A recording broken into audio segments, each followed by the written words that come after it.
You say you want closeness. You say you want connection. You say you want to be understood without having to explain yourself constantly. And yet, when someone begins to truly see you, something shifts inside. You become slightly more careful, slightly more contained. You hold back a detail, you delay a message, you soften a truth. Intimacy sounds comforting in theory. In reality, it often feels exposing. In this episode, I want to explore why intimacy can feel threatening even when it is consciously desired, why closeness sometimes activates tension instead of ease, and why this reveals about how we organize connection internally. Hi, my name is Antonio. I have master degree in psychotherapy. I am also facilitator of systemic constellations. And for over 13 years, I've worked with people through workshops and individual sessions. Intimacy is not simply being physically close to someone. It is allowing someone to have access to your internal world. It means letting another person to see how you think, how you fear, what you long for, what you doubt. And once someone sees you clearly, they have the power to respond. That response matters.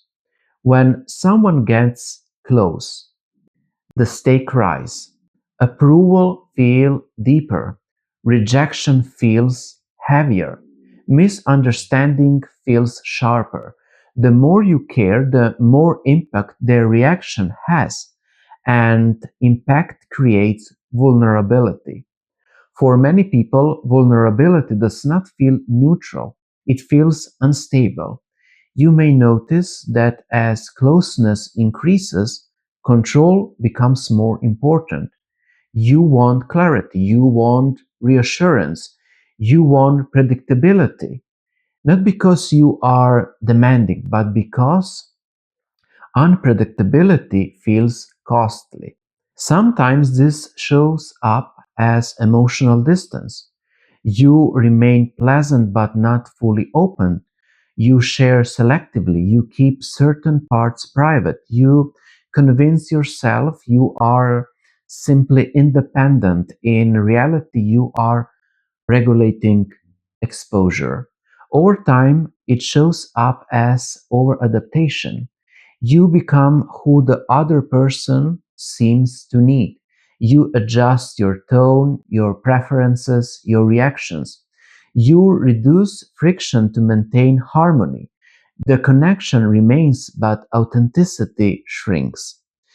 Intimacy challenges identity. The image you present publicly begins to soften when someone sees you closely. If your stability has dependent on appearing competent, composed, or self-sufficient, deeper connection can feel destabilizing. Being known means being imperfect or in front of someone who matters. There is also the question of dependence. True intimacy involves mutual influence.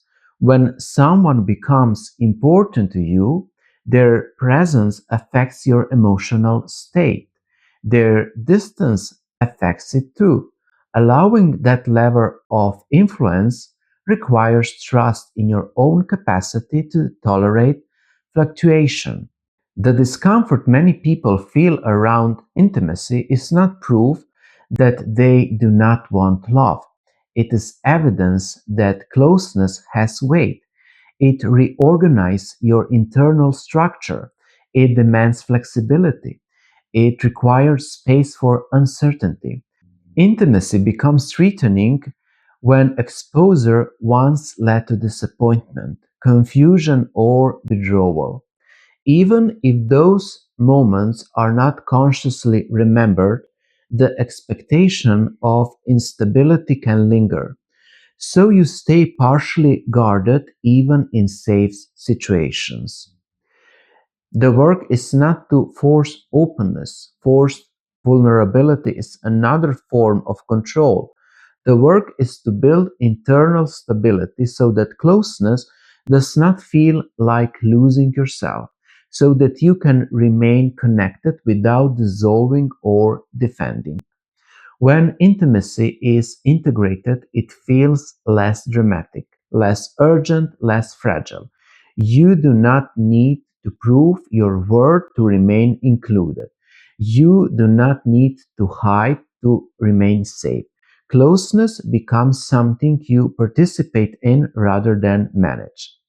This does not remove risk from relationships. It changes how you hold it. You can tolerate being seen without collapsing. You can experience distance without assuming abandonment. You can express needs without expecting loss.